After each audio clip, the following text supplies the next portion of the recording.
Si Jésus est vraiment mort et ressuscité, que nos péchés sont pardonnés, que la vie éternelle existe, ça veut dire que les péchés des croyants sont pardonnés, que les croyants iront dans cette vie éternelle avec Dieu. Mais ça veut dire autre chose pour les autres. Alors, la résurrection de Jésus, les amis, ça veut dire quelque chose. Ça change des choses. Et ma prière pour ce soir, les amis, c'est que vous ayez une conviction sur cette question, qu'elle soit d'un côté ou de l'autre. Vous ne pouvez pas rester mou sur cette question, c'est pas possible. On ne peut pas rester mou sur la question de la résurrection de Jésus. C'est fondamental, j'aimerais vous persuader ce soir que cette question est vraiment fondamentale. Je ne sais pas si vous aimez les jeux de société. Moi, j'aime bien, mais dans une certaine mesure. Au bout d'un moment, ça me saoule d'apprendre les règles. Il faut passer des heures carrées à essayer de comprendre l'ensemble des règles, et puis moi, j'ai pas le cerveau qui arrive à emmagasiner tout ça, et au bout d'un moment, ça me saoule un peu. Mais je sais un truc, je suis certain d'un truc, c'est que si je connais pas les règles du jeu, je vais perdre. Et si je connais pas les règles du jeu, je vais aussi passer un sale moment. Ça, j'en suis sûr.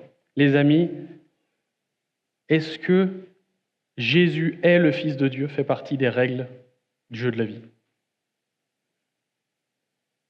Pour savoir ça, on a besoin d'être affirmatif ou le contraire, être absolument certain de la réponse qu'on donne à Jésus est ressuscité. Si c'est oui, il faut absolument en être certain. Si c'est non, on a vraiment intérêt à en être certain. Donc on veut savoir si Jésus est vraiment ressuscité. Menez l'enquête. Est-ce que vous avez mené l'enquête? Restez pas avec cette question juste sur le côté en la laissant sans réponse. Menez l'enquête. On va voir dans Jean 20, vous pouvez prendre vos Bibles. Jean 20, c'est l'avant-dernier chapitre de l'évangile de Jean, c'est dans la page 704 dans les Bibles blanches. Le texte qu'on va voir, on va le faire en deux parties. On va le lire en deux parties. On s'arrêtera après le verset 15 pour la première partie. Les questions qu'on veut se poser, la première, c'est pourquoi croire en la résurrection de Jésus? Et la deuxième, donc cette première question, pourquoi croire à la résurrection de Jésus? On va regarder en arrière. On va regarder les raisons qu'on aurait de croire à la résurrection de Jésus. Et la deuxième question qu'on veut se poser, c'est pourquoi, en deux mots, pourquoi croire en la résurrection de Jésus? Dans quel objectif? Qu'est-ce que ça change réellement de croire en la résurrection de Jésus? Une première partie où on va mener l'enquête, on va chercher les raisons. La deuxième partie, on va regarder les conséquences et ce que ça veut dire pour nous. Je commence la lecture, Jean 20, le verset 1. Le dimanche, Marie de Magdala se rendit au tombeau de bon matin, alors qu'il faisait encore sombre. Elle vit que la pierre avait été enlevée de l'entrée du tombeau. Elle courut trouver Simon, Pierre et l'autre disciple que Jésus aimait et leur dit « Ils ont enlevé le Seigneur du tombeau et nous ne savons pas où ils l'ont mis. » Pierre et l'autre disciple sortirent donc et allèrent au tombeau. Ils couraient tous les deux ensemble, mais l'autre disciple courut plus vite que Pierre et arriva le premier au tombeau. Il se pencha et vit les bandelettes posées par terre. Cependant, il n'entra pas. Simon, Pierre, qui le suivait, arriva et entra dans le tombeau. Il vit les bandelettes posées par terre. Le linge qu'on avait mis sur la tête de Jésus n'était pas avec les bandes, mais enroulé dans un endroit à part. Alors l'autre disciple, qui était arrivé le premier au tombeau, entra aussi. Il vit et il crut. En effet, il n'avait pas encore compris que d'après l'Écriture, Jésus devait ressusciter. Ensuite, les disciples repartirent chez eux. Cependant, Marie se tenait debout près du tombeau et pleurait. Tout en pleurant, elle se penchait pour regarder dans le tombeau. Et elle vit deux anges habillés de blanc, assis à la place où avait été couché le corps de Jésus, l'un à la tête et l'autre aux pieds. Ils lui dirent « Femme, pourquoi pleures-tu » Et elle répondit, « Parce qu'ils ont enlevé mon Seigneur, et je ne sais pas où ils l'ont mis. » En disant cela, elle se retourna et vit Jésus debout, mais elle ne savait pas que c'était lui. Jésus lui dit, « Femme, pourquoi pleures-tu? Qui cherches-tu » Pensant que c'était le jardinier, elle lui dit, « Seigneur, si c'est toi qui l'as emporté, dis-moi où tu l'as mis, et j'irai le prendre. »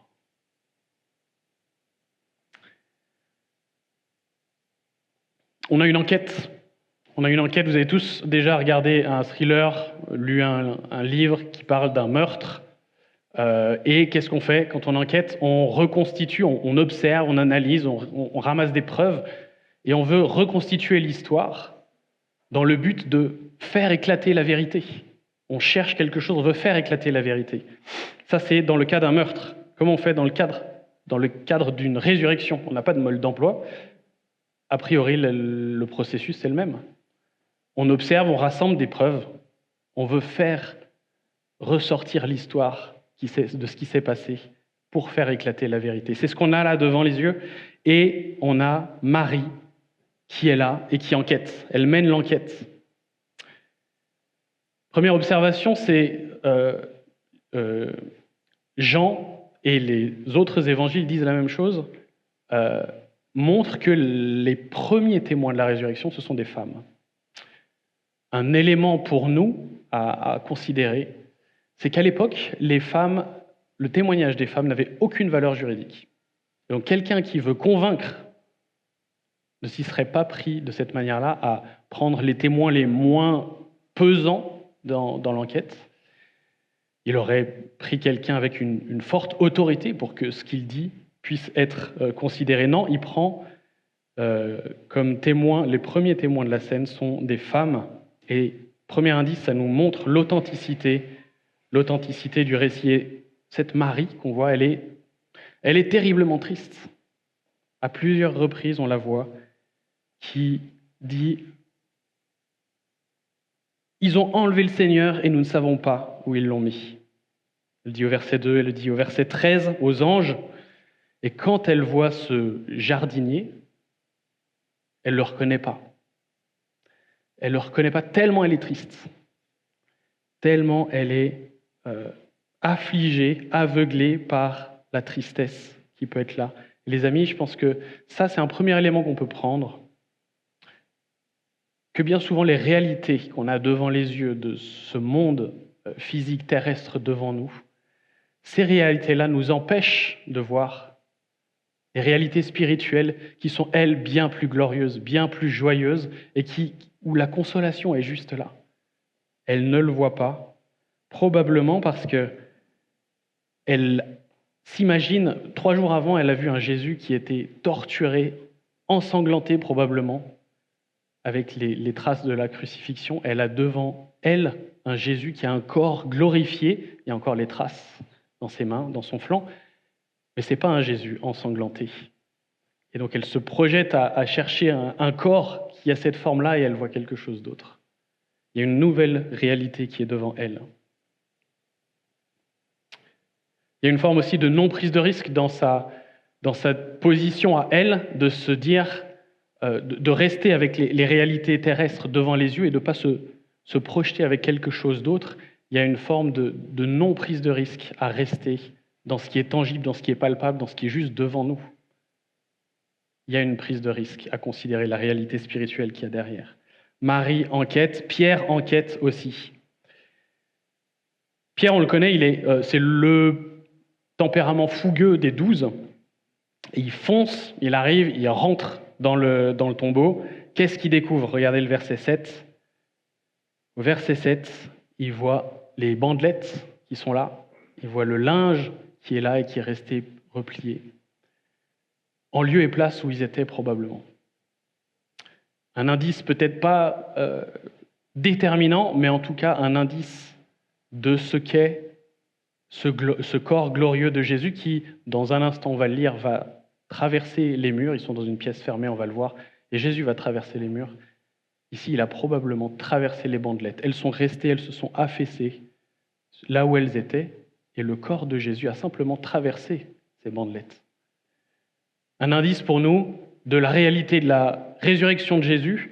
Pourquoi ? Parce que de nombreuses tentatives pour mettre ce récit-là de côté ou le faire taire allaient dans la direction de dire le corps a juste été volé, en fait. Mais un voleur, il ne prendrait pas soin de plier le linge et de le mettre en lieu et place.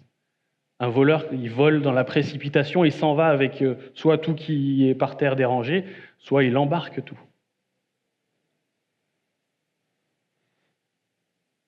Et puis on a Jean, Jean aussi, l'auteur de cet évangile qui enquête. Tout le monde enquête. Un des 12, et un des 12 qui a maintes fois confessé sa foi en Jésus et qui montre des difficultés à croire. Il se décrit, encore une fois, une preuve de l'authenticité du récit. Si on veut convaincre des gens, on va arriver avec, surtout en tant qu'auteur, une conviction qu'on veut donner aux autres. Là, il se décrit lui-même comme incrédule. Je ne pense pas que ce soit la meilleure stratégie pour transmettre une conviction à quelqu'un. Il nous est dit au verset 9, « En effet, il n'avait pas encore compris que, d'après l'Écriture, Jésus devait ressusciter. » Et on s'imagine un Jean qui, depuis 3 jours, tout s'est effondré autour de lui. Ça fait 3 ans qu'il suit celui qu'il a confessé comme étant le Messie, celui qui a vu faire des miracles, celui qui a incarné un message de paix, un message d'amour, celui qui devait être le roi du peuple, le sauveur. Ça fait 3 ans qu'il le suit, ça fait 3 jours que tout est parti. Tout s'est effondré devant lui. Il n'y a plus rien qui tient debout. Alors on l'imagine peut-être ne pas avoir cru pendant 3 ans, mais en tout cas avoir sérieusement douté depuis 3 jours. Ça, on imagine facilement Jean dans cet état-là. Et alors qu'il arrive au tombeau, qu'est-ce qu'il voit ? Il voit un tombeau vide. Et là, d'un seul coup, il y a tout qui se met en perspective. Il a les prophéties de l'Ancien Testament qui arrivent. Il a le nombre de fois où Jésus a annoncé lui-même pendant ces 3 ans, « Je vais mourir et je vais ressusciter ». Il a la vie éternelle que Jésus a annoncée depuis longtemps qui arrive en perspective et qui, d'un seul coup, la clé de voûte vient, la résurrection de Jésus, c'est ça, la clé de voûte qui vient donner du sens à tout ce message, donner de la cohérence. Ça y est, la vérité est là.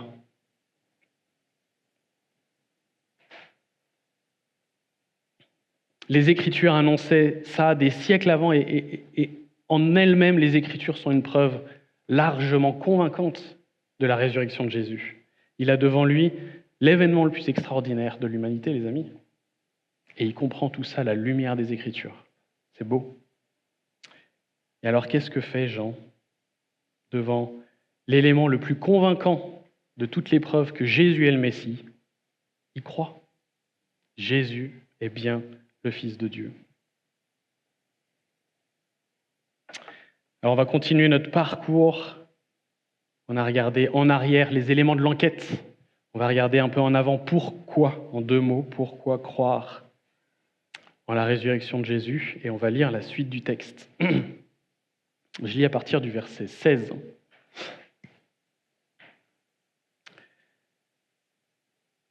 Marie vient de rencontrer Jésus, elle le prend pour le jardinier. On en est là.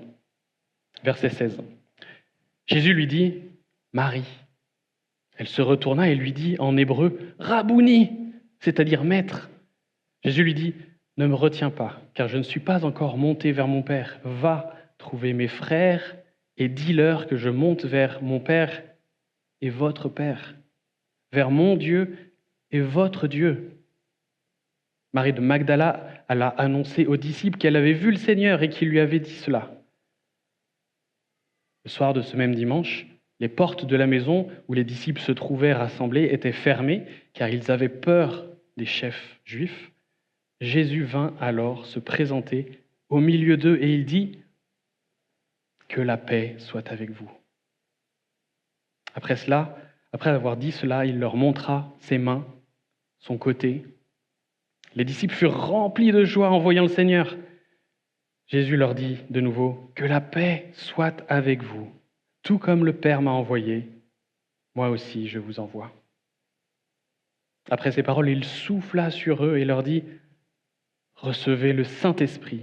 Ceux à qui vous pardonnerez les péchés, ils leur seront pardonnés. Ceux à qui vous les retiendrez, ils leur seront retenus. »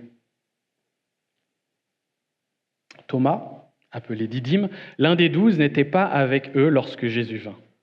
Les autres disciples lui dirent donc : « Nous avons vu le Seigneur !» Mais il leur dit : « Si je ne vois pas dans ses mains la marque des clous, si je ne mets pas mon doigt et si je ne mets pas ma main dans son côté, je ne croirai pas. » 8 jours après, les disciples de Jésus étaient de nouveau dans la maison et Thomas se trouvait avec eux. Jésus vint alors, quand les portes étaient fermées, se tint au milieu d'eux et dit : « Que la paix soit avec vous. » Puis il dit à Thomas : « Avance ton doigt et regarde mes mains. Avance ta main, mets-la dans mon côté. Ne sois pas incrédule, mais crois. » Thomas lui répondit : « Mon Seigneur et mon Dieu. » Jésus lui dit : « Parce que tu m'as vu, tu as cru. Heureux ceux qui n'ont pas vu et qui ont cru. »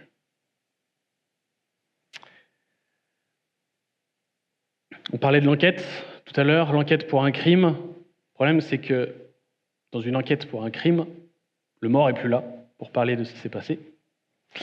Et là, on a une enquête pour une résurrection et le mort n'est plus mort. Il est ressuscité.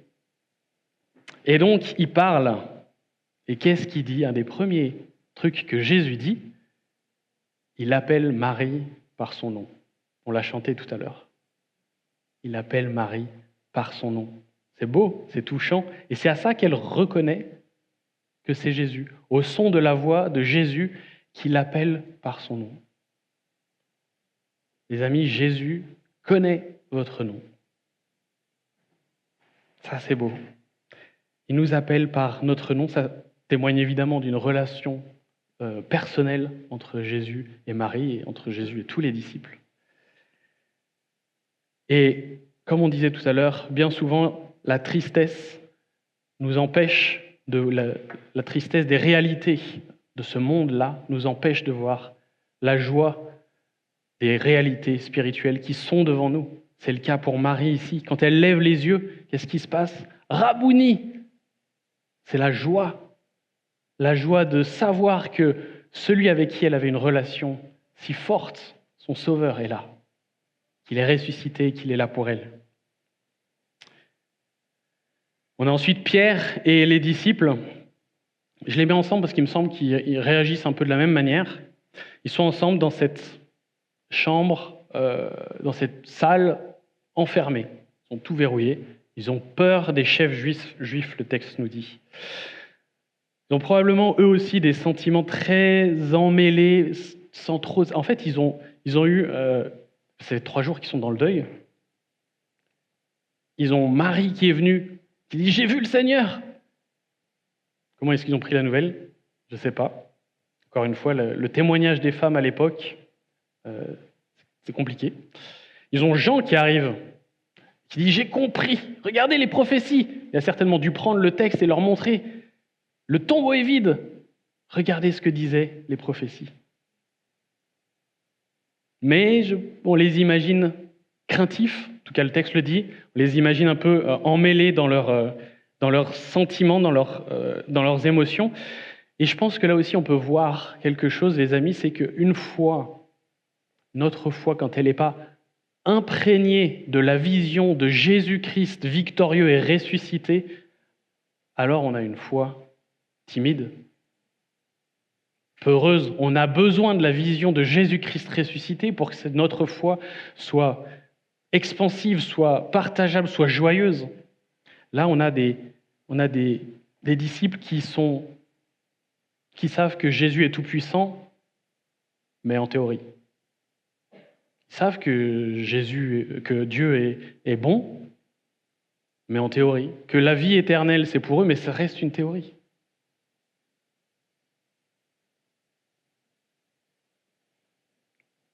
On a besoin que Jésus nous ouvre les yeux, c'est ce que Jésus vient faire. Il vient au secours de leur incrédulité, il se présente devant eux.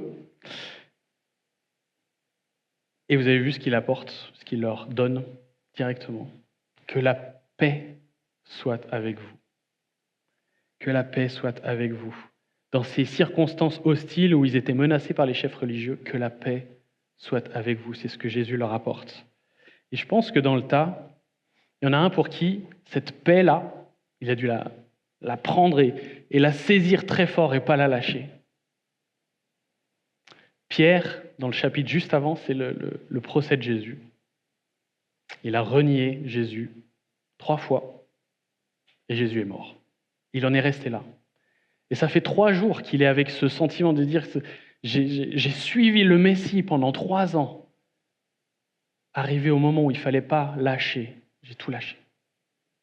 Il doit vivre avec ce sentiment terrible. Et quand Jésus arrive et qu'il dit « Pierre, que la paix soit avec toi », je pense que ça doit lui changer quelque chose dans son cœur. Je pense qu'il a saisi cette paix avec tellement de bonheur. Et avec la paix que Jésus leur donne, il leur donne aussi le Saint-Esprit qui arrivera plus tard dans Actes. Là, c'est une annonce en quelque sorte. Jésus arrive, il donne la paix, il donne le Saint-Esprit et il donne une mission. On avait des disciples qui étaient repliés sur eux-mêmes, qui étaient enfermés. Et Jésus arrive, il leur donne tout ça avec une mission plus enfermée, avec l'idée d'aller vers les autres.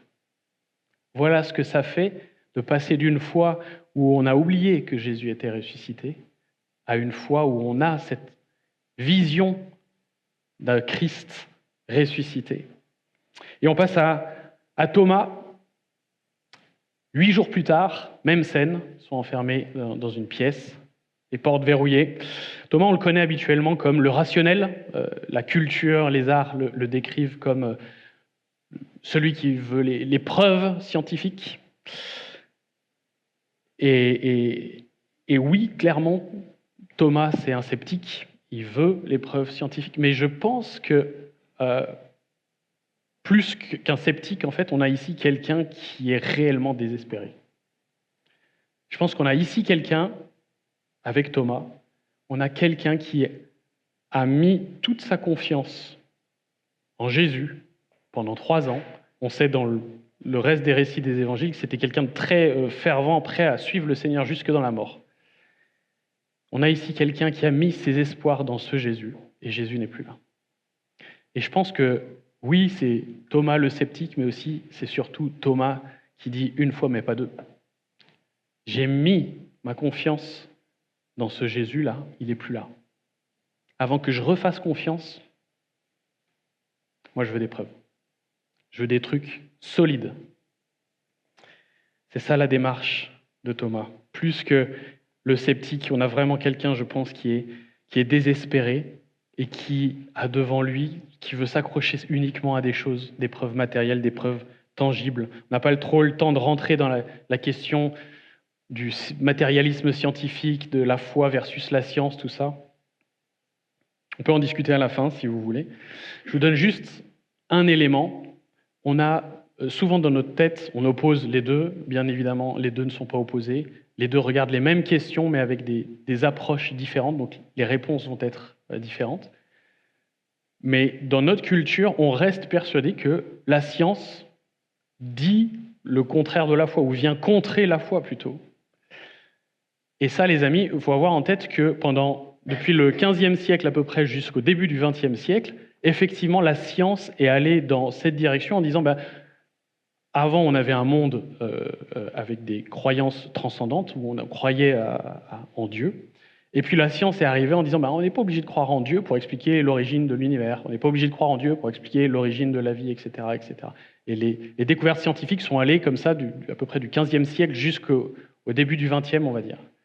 Sauf que depuis quand même quelques temps, les découvertes scientifiques vont plus tout à fait dans ce sens. Et la croyance populaire reste avec cette trajectoire-là, mais les découvertes scientifiques continuent d'avancer, et les découvertes scientifiques continuent de dire, là en ce moment, en fait, ce qu'on a établi comme hypothèse pour dire que le monde peut exister sans croire en Dieu, ça tient plus tant la route que ça, en fait.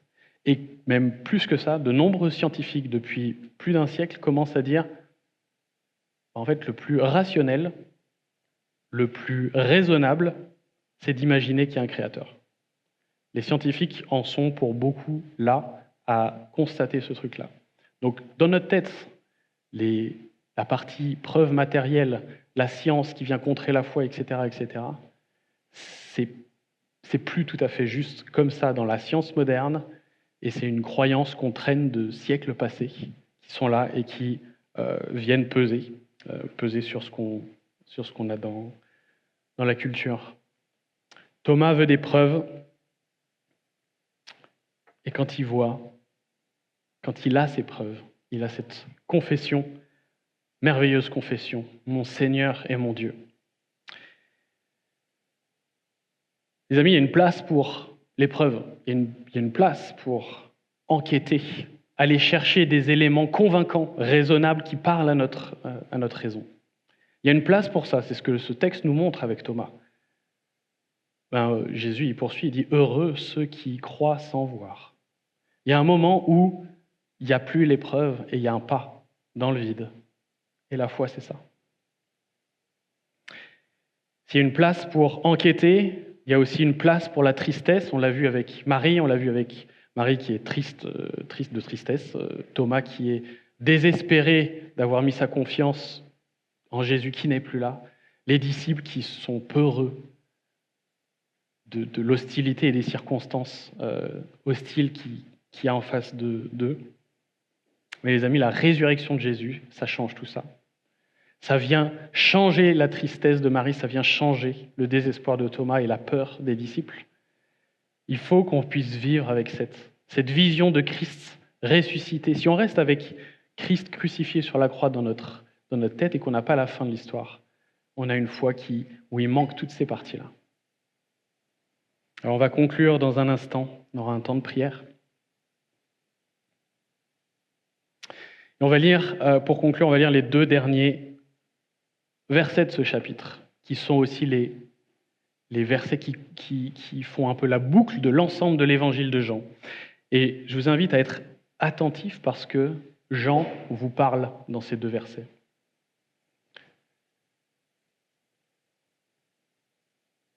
Jésus a accompli encore, en présence de ses disciples, beaucoup d'autres signes qui ne sont pas décrits dans ce livre. Mais ceux-ci ont été décrits afin que vous croyiez que Jésus est le Messie, le Fils de Dieu, et qu'en croyant, vous ayez la vie en son nom. Jean vous a écrit une lettre. Il a rassemblé les preuves, et la preuve la plus ultime, c'est la preuve de la résurrection. 7 règles du jeu, les amis. Soyez-en convaincus, dans un sens ou dans l'autre, mais ne la laissez pas juste sur le côté, à prendre la poussière.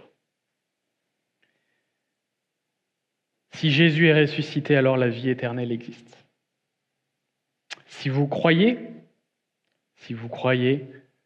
que Jésus est ressuscité, je prie que ces visions de Christ ressuscité suscitent chez vous des rabounis, ce terme affectueux pour dire maître, suscite en vous des confessions comme Thomas, mon Seigneur et mon Dieu.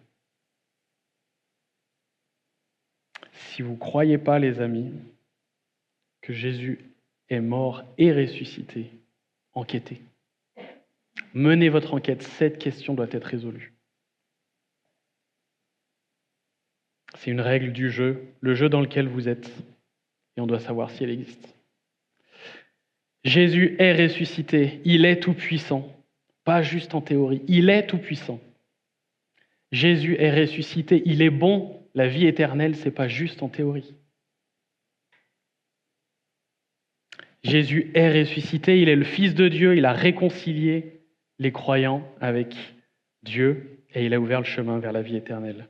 On va prendre un temps pour prier. Je vous invite à ce que ce temps de prière soit des prières de confession de votre foi, de qui est Jésus, ce Jésus ressuscité. À la lumière de Thomas, on voit son cœur plein d'adoration devant son Maître et son Seigneur. Je propose un temps de prière dans cette direction et je conclurai pour la scène ensuite.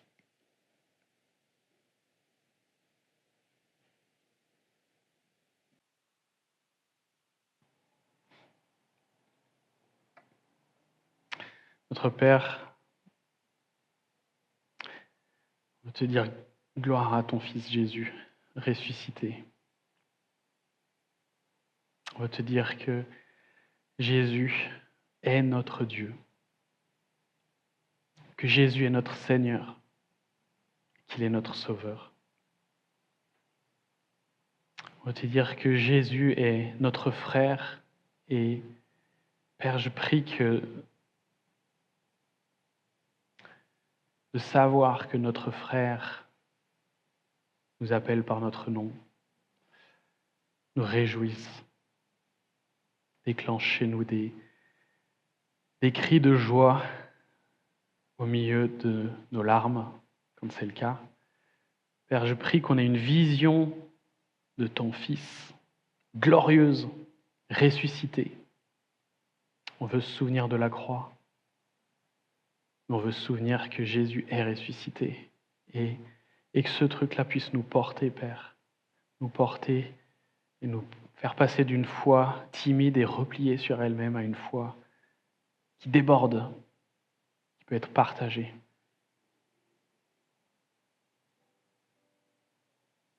Notre Père, on veut te dire merci d'avoir envoyé ton Fils, de l'avoir envoyé pour nos fautes, de l'avoir condamné à notre place et de l'avoir ressuscité. Gloire à toi. Amen. On va lire ce que Jésus a dit à ses disciples le vendredi, il y a quelques heures de ça. Ce que Jésus disait dans l'intimité de la chambre haute au moment de la scène. Je suis dans Marc 14, les versets 22 à 25. Pendant qu'il mangeait, Jésus prit du pain, et après avoir prononcé la prière de bénédiction, il le rompit et le leur donna en disant : « Prenez, mangez, ceci est mon corps. » Il prit ensuite une coupe, et après avoir remercié Dieu, il la leur donna, et ils en burent tous. Il leur dit : « Ceci est mon sang, le sang de la nouvelle alliance qui est versé pour beaucoup. Je vous le dis en vérité, je ne boirai plus jamais du fruit de la vigne jusqu'au jour où je le boirai nouveau dans le royaume de Dieu. » Le corps brisé de Jésus, le sang versé de Jésus, les amis, c'est une invitation pour tous. Tout le monde est invité à Jésus sur la croix, brisé. Le repas du Seigneur, c'est le privilège des croyants. Les croyants qui savent être pardonnés devant Jésus, devant Dieu. Et je vous invite à prendre cette scène en ayant en tête que Jésus n'est pas resté mort, qu'il a payé le prix. Son corps brisé, son sang versé, il a payé ce prix-là. Mais il n'est pas resté mort. Il nous a ouvert la voie pour la vie éternelle. Si vous êtes croyant, si comme Thomas vous avez dit « Mon Seigneur et mon Dieu », vous êtes les bienvenus à la table du Seigneur qui se trouve derrière moi, le pain et le vin. Et quand vous êtes prêts, vous pouvez venir vous servir.